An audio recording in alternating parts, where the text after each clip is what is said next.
ज्योति foundation का जब गठन हम लोगों ने किया था तो हमारे मन में एक विषय था कि हमारे देश में, हमारे अपने अंचल में विशेषकर शिक्षा और स्वास्थ्य से रिलेटेड जो है कार्यों को हम लोग को लेकर के आगे बढ़ना है एवं समाज के वो प्रत्येक कार्य जो समाज को सजग करने में, समाज को जो है सशक्तिकरण करने के लिए जो भी कार्य करना पड़े वो कार्य को हम लोग करेंगे। तो एजुकेशन और हेल्थ को हम लोग प्रायोरिटी दी है और एजुकेशन के दृष्टिकोण से निश्चित रूप से आप लोग जान रहे हैं कि हमारे इस अंचल में प्रथम बार जो है फ्री कॉम्पिटिटिव लाइब्रेरी का हम लोगों ने शुभारंभ किया। सचमुच यदि बोला जाना तो यहाँ के लोग निराश हो चुके हैं। मुझे ऐसा महसूस होता है लोगों के मन में एक विषय आ चुका है, जैसा चल रहा है बस ठीक है, एज इट इज। लोगों के मन में बहुत बड़ी कोई आशा नहीं है, निराशाजनक जो है स्थिति बनी हुई है लोगों के मन में। आप लोगों के मध्य जाएंगे और जब प्रश्न करेंगे ना तो वो जूट मिल का विषय बोलेंगे, उसके बाद बोलेंगे जूट मिल का अवस्था तो खराब है, क्या करें। अर्थात लोग निराश हो चुके हैं, उनके अंदर आशा नहीं है और इसका कारण भी है। आप 2011 के सेंसस के रिपोर्ट को जब उठाएंगे, नॉर्थ चौबीस परगना जो भारत सरकार के द्वारा जो रिपोर्ट तैयार होती है, उस रिपोर्ट में 2011 वाले में एक विषय देखने को, पढ़ने को मिल रहा है जो मैं भी पढ़ा हूँ कि बैरकपुर के लगभग 30% बच्चे और बच्चियां क्लास 10 और 12वीं के बाद अपनी पढ़ाई को ब्रेक कर देते हैं एवं विशेषकर भाटपाड़ा म्यूनिसिपैलिटी के अंतर्गत यही परसेंटेज जो है लगभग 50% में परिवर्तित हो जा रहा है कि लगभग 50% बच्चे और बच्चे यहाँ के जो है अपने क्लास 10 के और 12 के बाद जो अपनी पढ़ाई को रोक दे रहे हो, आगे पढ़। देखिए, तृणमूल वर्सेस तृणमूल नहीं है, मैं एकदम क्लियर बता दे रहा हूँ आपको। ये अपना निजी विचार की लड़ाई चल रही है। तो मैं मुंह से मैं सुन रहा हूँ कि लोग बोलते झंडा हटा दो, तो झंडा हटा कर बात कर लेंगे। भैया मुझे ये सब विषय समझ में नहीं आता है। झंडा हटा के क्या बात होता है जी? झंडा हटा के यदि बात होती है तो सोशल वर्क के रूप में काम करिए ना, जैसे मैं कर रहा हूँ। सोशल मीडिया का काम करिए। मैं पार्टी के साथ जुड़ा हूँ लेकिन सामाजिक कार्य करने के लिए जो है सामाजिक बैनर के साथ जुड़ा हुआ हूँ।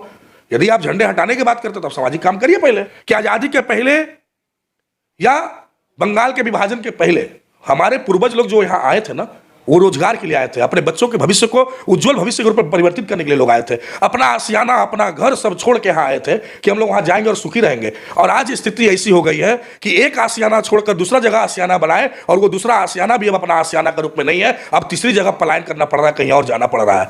ये दुख को ये लोग नहीं समझ पा रहे हैं। ये जिस दिन इस दुख को समझेंगे उस दिन उन्हें पता चलेगा कि हम लोग राजनीति के साथ जो खेल कर रहे हैं, राजनीति में सिर्फ अपने स्वार्थ के लिए जो है लोगों को बर्बाद कर रहे हैं। लोगों को बर्बाद करने के लिए लोग आपको वोट नहीं दिए, लोगों को आगे बढ़ाने के लिए वोट दिए। लोगों के लिए कार्य करिए और आपको जितना लड़ना है, जितना करना है कर लीजिए, लेकिन पहले लोग के लिए काम करिए। क्यों पलायन हो रहा है? क्यों यहाँ विगत लंबे समय से जिन्होंने शासन किया उन्होंने इस विषय पर ध्यान नहीं दिया? नमस्कार, आदाब, आप देख रहे हैं इंडिया न्यूज। मैं नूर आलम। अभी फिलहाल मैं मौजूद हूँ भाटपाड़ा में और मेरे साथ है प्रियंकू पांडे जी। प्रियंकू पांडे जी टीएमसी के एक नेता हैं, इसके अलावा ज्योति फाउंडेशन के फाउंडर हैं। इन्होंने जिस तरह से कुछ दिनों पहले एक जॉब फेयर किया था जिसमें अराउंड 7,000 युवाओं को रोजगार मिला, जॉब फेयर लगा था।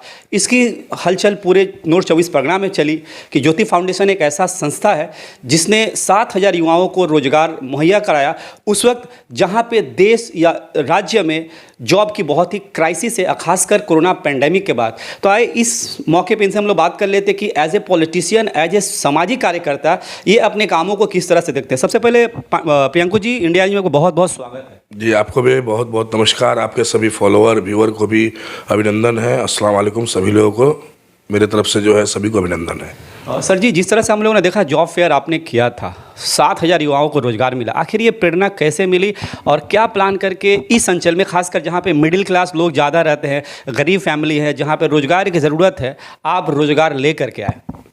देखिए, विषय ऐसा है कि हमारे अंचल में अनेक ऐसे नौजवान हैं, नवयुवक नवयुवती हैं जो माध्यमिक परीक्षा पास करके हैं, एचएस परीक्षा पास करके बैठे हुए हैं घर में, ग्रेजुएशन या आईटीआई के कोई ट्रेड से जो है पढ़ाई करके घर में बैठे हुए हैं। वो लोग सदैव हमारे पास आते रहते थे। ये उनके गार्जियन आ रहे हैं कि मेरे बच्चे को कोई जगह पे आप जॉब लगवा दीजिए, कहीं कोई व्यवस्था करवा दीजिए। तो इंडिविजुअल हम लोग लगातार प्रयासरत रहते थे कि उनको कहीं अच्छी जगह पर हम लोग व्यवस्था को व्यवस्थित कर दें। तो उनके बायोडाटा को CV को लेकर के अन्य कंपनियों में भेजा करते थे और धीरे धीरे कुछ लोगों का जॉब हम लोग करवाए भी थे। तो ये समस्याएँ धीरे धीरे क्या हुआ, लोग जब जानने लगे कि हमारे पास आने के पास उनका जॉब महीने 2 महीने के बाद कहीं ना कहीं हो जा रहा है उनकी एलिजिबिलिटी के अनुसार, तो लोगों का आना ज़्यादा जो है तेज हो गया।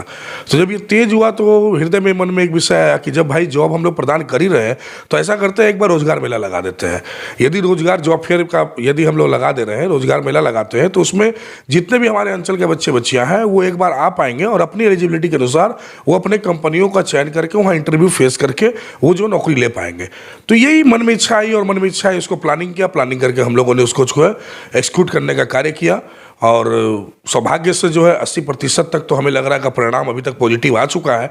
कुछ ऐसे बच्चे बच्चियां हैं जो उनको अपने घर के नज़दीक जॉब लेना था, या उनके क्वालिफिकेशन के अनुसार उनको कंपनी नहीं मिली है, या उनको जो ऑफर लेटर आ गया है किसी कारणवश कंपनी से उनका कॉन्टैक्ट नहीं हो पा रहा है, तो उन सबको आने वाले दिन में हम लोग जो प्रयासरत हैं कि यथाशीघ्र जो है उस प्रोसेस को भी कंप्लीट करके हम लोग जो है सभी लोगों को क्लियर करें और फिर एक नए राह पे आगे बढ़े, ताकि ज़्यादा से ज़्यादा जो कंपनियों के पास उन लोगों को पहुँचाया जा सके। तो ये एक प्रयास है कि हमारे पास काम करने वाले लोग हैं और कंपनियां काम करने वाले लोग खोज रहे हैं, उन दोनों को संपर्क करवा देना, यही मेरा कार्य है, इससे ज़्यादा और कुछ भी नहीं इसमें। प्रियंकू जी, ज्योति फाउंडेशन के मुख्य उद्देश्य, इसकी गतिविधियां क्या है और समाज पर इसका प्रभाव को आप कैसे देखते हैं?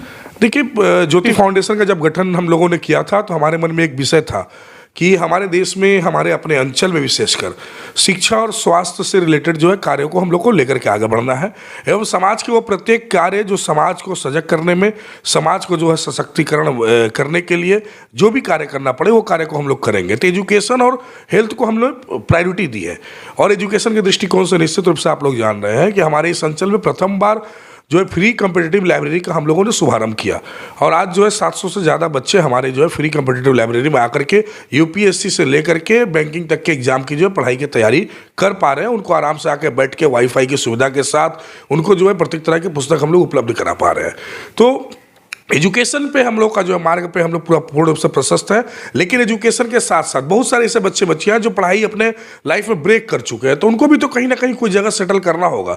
जो कंपटीशन की तैयारी कर रहे, चले वो गवर्नमेंट जॉब की तैयारी कर रहे हैं, नहीं तो कल ईश्वर के आशीर्वाद से जो है वो कहीं ना कहीं गवर्नमेंट जॉब ले लेंगे। लेकिन जो लोग गवर्नमेंट की जॉब की तैयारी नहीं कर रहे हैं और अपने एजुकेशन को ब्रेक कर चुके हैं, तो उनके लिए जो है कहीं प्राइवेट सेक्टर में अच्छी कंपनियों का व्यवस्था हो पाए, अच्छी कंपनी में जॉब हो पाए, ताकि उनका अनुभव बढ़े, एक्सपीरियंस बढ़े, उस एक्सपीरियंस के सहारे और भी जो है आने वाले दिन में अन्य कंपनियों में जाकर के उच्च स्थान को प्राप्त करें।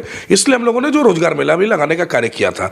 तो हमारे मन में एक ही विषय है, हमारा उद्देश्य एक ही है कि समाज को मजबूत करना है, और रोजगार का सृजन का केंद्र हमारा बैरकपुर रहा है। एक समय था आज़ादी के पूर्व में पूरे भारतवर्ष के लोग एक रोजगार के दृष्टिकोण से बैरकपुर को देखते थे, और रोजगार का सृजन के केंद्र बैरकपुर में लोग आया करते थे और रोजगार पाते थे, और रोजगार पा करके उत्तम शिक्षा अपने बच्चे बच्चियों को प्रदान करा पाते थे।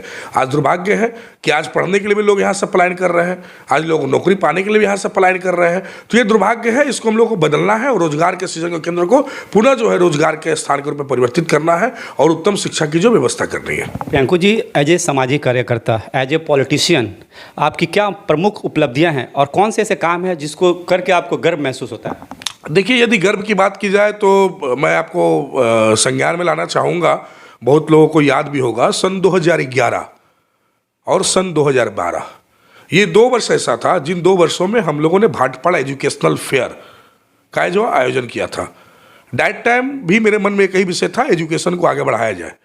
तो भाटपाड़ा एजुकेशनल फेयर जब हमने किया था, उसमें कैरियर काउंसलिंग के माध्यम से हम लोगों ने लोगों को बताने का प्रयास किया था कि हम लोग जो एकेडमिक क्वालिफिकेशन की पढ़ाई करते हैं, माध्यमिक के बाद एचएस में आए तो लोग अपने घर में प्रश्न करते हैं अपने गार्जियन से, अपने बड़े बंधु भाई से, गुरुजी से कि आर्ट्स पढ़े, कॉमर्स पढ़े या साइंस पढ़े। वो इस तरह के स्ट्रीम की बात करते हैं और आर्ट्स कॉमर्स साइंस में से कोई एक सब्जेक्ट लेकर के ऑनर्स लेकर तैयारी करना शुरू कर देते हैं। फिर ग्रेजुएशन में जाते हैं, वही पढ़ाई को पढ़ते हैं, लेकिन उनको ये नहीं पता है कि एकेडमिक क्वालिफिकेशन के साथ भी बहुत सारे टेक्निकल, नॉन टेक्निकल का भी जो कोर्स है, जिसकी पढ़ाई करके जो स्किल्ड होकर के हम लोग यथाशीघ्र जो है अच्छे स्थान पर प्रदान कर सकते हैं। तो उनकी जानकारी, उनकी इन्फॉर्मेशन देने के लिए हम लोगों ने भाटपाड़ा एजुकेशनल फेयर में करियर काउंसलिंग का जो कार्यक्रम किया था, जिसमें नंबर ऑफ 47 कंपनी के फैकल्टी आए थे और जिन्होंने लोगों को बताया कि ये जॉब जो है आपको आसानी से मिल सकता है अमुक तरह की पढ़ाई पढ़ने से। तो दैट टाइम जो काम मैंने किया था, मुझे उस समय बहुत गर्वित महसूस हुआ था हम लोगों को कि सचमुच हम लोग जो है समाज को एक नया आईना दिखाने का कार्य किए हैं, लोगों को बताने का कार्य किए। जो कार्यक्रम कल तक नेताजी इंडोर स्टेडियम में और साइंस सिटी में हुआ करता था, उससे हम लोगों ने अपने बैरकपुर के सरजमी भाटपाड़ा काकीनाडा में कर पाए थे।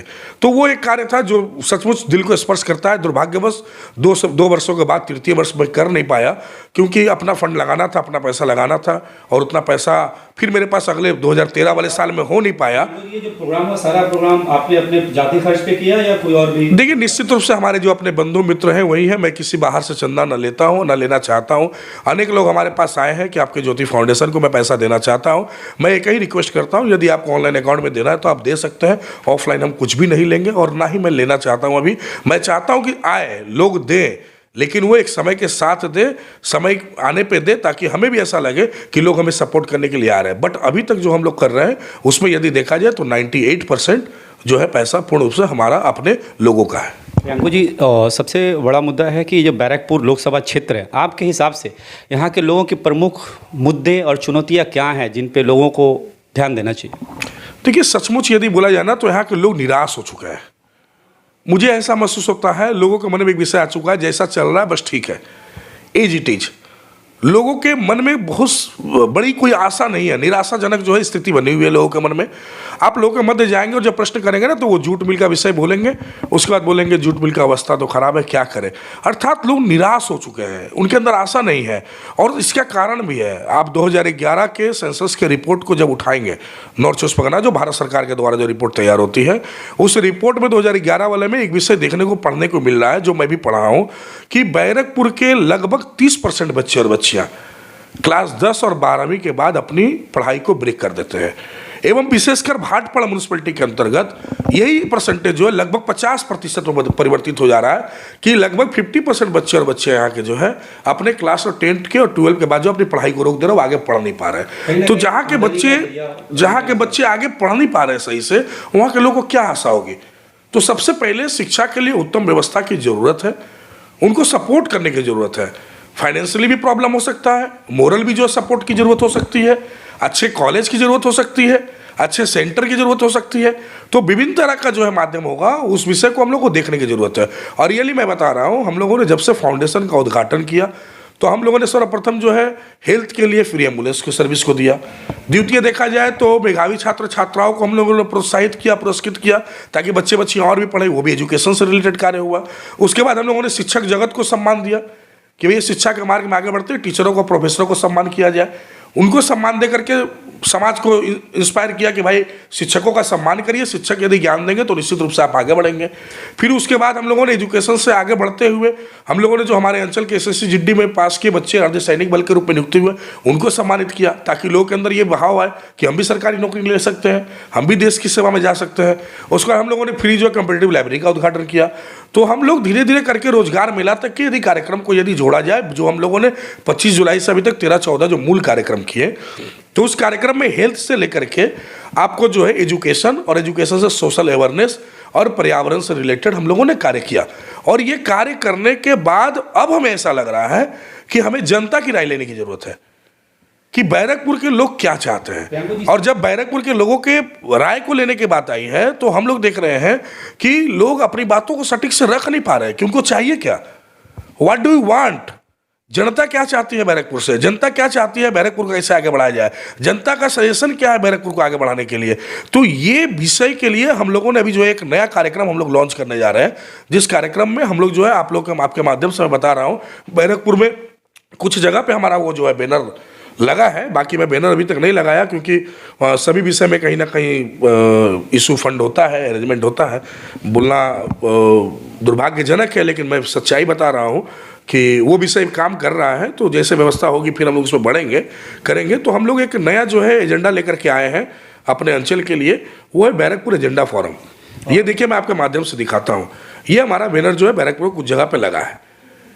ठीक है, ये बैरकपुर एजेंडा फॉर्म में हम लोग डायरेक्टली जो है ज्योति फाउंडेशन की ओर से हम लोग लगाए हैं कि बैरकपुर के एगिए निये जेते आपनारा मूल्यवान निजे मतामत आमादर के जानान 8902489024 पे। हाँ, तो हम लोग भी चाहते हैं लोगों से उनकी राय जानने को कि आखिर कैसे बैरकपुर को आगे बढ़ाया जा सके। बैरकपुर के अपना इतिहास, अपने संस्कृति को और भी ज़्यादा समृद्ध करने के लिए, मजबूती प्रदान करने के लिए लोगों का अपना मत क्या है वो बताएं, और उसको सुन करके, उसको जान करके हम लोग आने वाले दिन में उस कार्य को करने का प्रयास करेंगे। मुझे एक और बात है, और जिस तरह से मरवाड़ी कल हुआ, हालीसर हुआ, हुगली हुआ, रिसड़ा हुआ, कामारहटी हुआ, भाटपाड़ा, ये सब जूट मिल बेस इलाके थे। कामारहटी भी खासकर था, कई एक जूट मिल है उधर। लेकिन आज कहीं ना कहीं उन सब इलाकों का, खासकर मैं कमट्टी का रहने वाला हूँ, वहाँ के लोग अब जूट मिल पे डिपेंडेंट फुल्ली नहीं है, उनकी आमदनी के जरा कुछ और भी हो चुके हैं। लेकिन आज भी भाटपाड़ा, जहाँ तक लगता है कि ज़्यादा आबादी भाटपाड़ा की जूट मिल पे निर्भर करती है, जो आए दिन बंद होते हैं, जिससे आम लोगों की मतलब जो ज़िंदगी है काफ़ी त्रस्त होती है। जैसा आपने कहा कि बहुत से बच्चे 10-8 के बाद पढ़ाई छोड़ देते, कहीं ना कहीं पैसा मेन कारण होता है। तो आपको लगता है, क्या लगता है कि कहाँ पे चूक हो गई कि आज भी भाटपाड़ा के लोग इसके अलावा अपने दूसरा आमदनी के जराये को नहीं बना पाए? देखिए कारण इसके बहुत सारे हैं। जैसे आप देखिए अगर भाटपाड़ा में, तो आप नदिया जूट मिल से शुरुआत करें, जहाँ भाटपाड़ा की पॉपुलेशन काम करने जाती है। तो Nadia jute mill, Reliance jute mill, Kakinada jute mill, लफरचंद jute mill, Anglo India jute mill, ठीक है, जेजीआई जूट मिल, उलकम्बर्स, उसके बाद आपका एलायंस के बाद जो है मेघना के बाद आप आ जाइए ऑकलैंड के बाद वाइवरली। तो लगभग 12 से 13 जूट मिलें अभी भी जो है बैरकपुर में, भाटपाड़ा में स्टैंड बाई पोजीशन में है। तो 12 से 13 जहाँ जूट मिले, तो 4 से 5 जर भी यदि एक मिल में अगर मजदूर है, तो आपको देखने को मिलेगा अप्रोक्स 50,000 जो है अभी भी हमारे जूट मिल के कर्मी यहाँ पे है। तो 50,000 जहाँ जूट मिल के कर्मी होंगे, तो आप 4 लाख की आबादी में 50,000 अर्थात 2.5 लाख वहीं पे डिपेंड हो गए। 4 लाख की आबादी हमारे भाटपाड़ा नगर पालिका की यदि है, तो 2.5 लाख तो उसी पे डिपेंड हो गए। तो ऑटोमेटिकली आपको देखा जाए तो सबसे बड़ी आबादी जो जूट मिल पे डिपेंड है, जूट मिल पे डिपेंड है। अब क्या है, नए बच्चियों को उत्साहित करने का कार्य करना जरूरी है कि आप अच्छे से पढ़ाई करें। और उनको पढ़ाई के लिए देखिए, जैसे आपने बोला फाइनेंस का परेशानी ना, तो मैं आपको एक विषय जरूर बताना चाहूँगा कि सिर्फ फाइनेंस से यहाँ प्रॉब्लम नहीं है, प्रॉब्लम और भी है। क्या प्रॉब्लम है मैं बता रहा हूँ, जिसे आपको हो सकता है सुन करके सटीक लगे तो आप बताएं, या कोई अगर आपको जगह गलत लगे तो आप मेरे से प्रश्न कर सकते हैं। बच्चे क्लास 10 तक ना अपने आंसर को लिखते हैं हिंदी में या लिखते हैं उर्दू में। हायर सेकेंडरी में जाने के बाद क्या होता है, उनको सडन अपना आंसर कॉपी जो है ना इंग्लिश में लिखना पड़ता है। सर ग्रेजुएशन में तो पूरा ठीक, ग्रेजुएशन में फिर जाकर के इंग्लिश में लिखना पड़ता है। ये एक बड़ा प्रॉब्लम बच्चों को फेस करना पड़ रहा है। इंग्लिश पे थोड़ा तवज्जो देने की जरूरत है, काउंसलिंग ठीक है, हाँ। यदि आप हिंदी से पढ़ रहे हैं या उर्दू से पढ़ रहे हैं, तो फ्यूचर में भी जो है हिंदी और उर्दू से पढ़े। जैसे मान लीजिए बंगला टंग के हमारे जो यहाँ पे बच्चे पढ़ाई कर रहे हैं, तो बंगला टंग के बच्चियाँ शुरू से बंगला में आंसर लिख रहे हैं, वो HS ग्रेजुएशन में जाकर के बंगला में लिख रहे हैं। उनको वो प्रॉब्लम फेस नहीं करना पड़ रहा है, लेकिन हमारे बच्चों को फेस करना पड़ रहा है। ये एक टेक्निकल बड़ा प्रॉब्लम है जिसे आपको और हमें मानना होगा, ये फैक्ट है। सेकंड है फाइनेंस का प्रॉब्लम। एक घर में 3-4 बच्चियाँ हैं। अब वो 3-4 बच्चियों को वो बंदा जो खुद झूठ में 12 से 15,000 रुपये महीने कमाता है, वो घर को चलाएगा ना कि अगले को खर्च को चलाएगा, वो एक बड़ा प्रॉब्लम है। उसके बाद थर्ड यदि आए, तो आप बताइए हमारे अपने बैरकपुर के अंचल में एक भी ऐसा कोई भी ट्रेड का, आप किसी भी प्रकार का जो कोई भी टेक्निकल कोर्स करवाने वाले किसी कंपनी को नहीं देखेंगे। एक ITI के सेंटर नहीं है, कॉलेज तो भाटपाड़ा में आज तक नहीं हुआ। आप चर्चा ही सुनते रहे हैं माननीय तुरंत तोपदार जी के वक्त से, किसी को जो है असम्मान नहीं करना चाहिए कि कॉलेज होगा, आज तक देखा नहीं। ईश्वर आगे भला करे सबका, लेकिन ये जरूरी है। प्रियंका जी, जिस तरह से आपने कहा स्टूडेंट्स को अंग्रेजी का मामला, तो आपने सुना होगा कि WBCS को एग्ज़ाम है और पश्चिम बंगाल सरकार ने वहाँ से उर्दू और हिंदी को निकाल करके बंगला को मैंडेटरी कर दिया। जो भी WBCS के स्टूडेंट होंगे, जो एस्पिरेंट होंगे, जो एग्ज़ाम देंगे, 300 नंबर का बंगला उनको एग्ज़ाम देना ही पड़ेगा। तो जो उर्दू मीडियम या हिंदी मीडियम के हिंदी भाषाभाषी स्टूडेंट है, वो तो इंग्लिश नहीं बोल पाते, अब बंगला कहाँ से देंगे? तो आपको नहीं लगता कि पश्चिम बंगाल का ये जो डिसीजन है, कहीं ना कहीं जो हिंदी भाषाभाषी, चाहे वो उर्दू मीडियम से हो या हिंदी मीडियम से हो, उनका WBCS में जो क्रैक कर करके जॉब पाने का रास्ता बंद होता दिख रहा है आने वाला कुछ सालों के लिए? देखिए, मुझे ऐसा लगता है ना कि हम लोग बंगाल में हैं और बंगाल में रहने वाले प्रत्येक लोग को बंगला जानने की ज़रूरत है। प्रशासन में यदि हम लोग हैं तो, जैसे मैं बता रहा हूँ, मैं अपना निजी अनुभव बता रहा हूँ। RTA मेंबर के रूप में जब मैं नियुक्ति मेरी हुई, तो शुरुआत में हमारे ही जो WBCS के जो ऑफिसर RTO हुआ करते रहे, तो उनके मस्तिष्क में ऐसा था कि दादा शायद बंगला नहीं पढ़ पाते होंगे सही से। तो बंगला में जनरली क्या है, न्यूज़पेपर का पढ़ा हुआ आप आराम से पढ़ सकते हैं, लेकिन जो स्वयं हाथ से लिखते हैं वो टाना लिखते हैं। सभी का राइटिंग अपना अपना होता है, अपने स्टाइल में लिखते हैं। तो उनको लगता था शायद मैं नहीं पढ़ पाता हूँ। तो मैं अचानक एक दिन एक पेपर आया हुआ था, उसको मैं पढ़ रहा था तो मुझसे मेरे RTO पूछ रहे हैं कि दादा आप क्या पढ़ पा रहे बंगला? हमने हाँ बिल्कुल। अरे मुझे तो लग रहा था आप नहीं पढ़ पाते होंगे। हमने क्या बात कर रहे हैं भाई, क्यों नहीं पढ़ पाएंगे? तो अगर कोई भी व्यक्ति अगर अफसर होता है, तो अफसर होने के बाद उन सभी कागजों को उनको पढ़ना होता है। जो हाथ से लिखे हुए एप्लीकेशन आते हैं उसको भी पढ़ना पड़ता है। और यदि आप उस मामले में यदि अभ्यस्त नहीं है, यदि आप अच्छी तरह से नहीं जान रहे हैं, तो फिर आपके लिए वो दफ्तर चला पाना बहुत मुश्किल है। तो ये टेक्निकल यदि विषय पे देखा जाए तो ठीक है, लेकिन ये सडन आया है। तो सडन आने की वजह से थोड़ी परेशानियां बढ़ी हैं। लोगों को ऐसा लग रहा, नजरअंदाज किया गया। खैर ये गवर्नमेंट की पॉलिसी है, किस कारण ली गई नहीं ली गई गवर्नमेंट जानती है, लेकिन मुझे ऐसा लगता है ना कि ये एक बड़ा प्रॉब्लम है, ये मेजर प्रॉब्लम है, इसको मानना होगा। बट हमारे अंचल के लोगों को ना आगे बढ़ाने की जरूरत है। देखिए, आपने बोला कमरहट्टी आगे निकल गया, पास में हम लोग गौरीपुर को देख रहे हैं। गौरीपुर जूट मिल, एक जूट मिल वहाँ हुआ करता था, दूसरा बिनहटी जूट मिल है जो चल रहा है।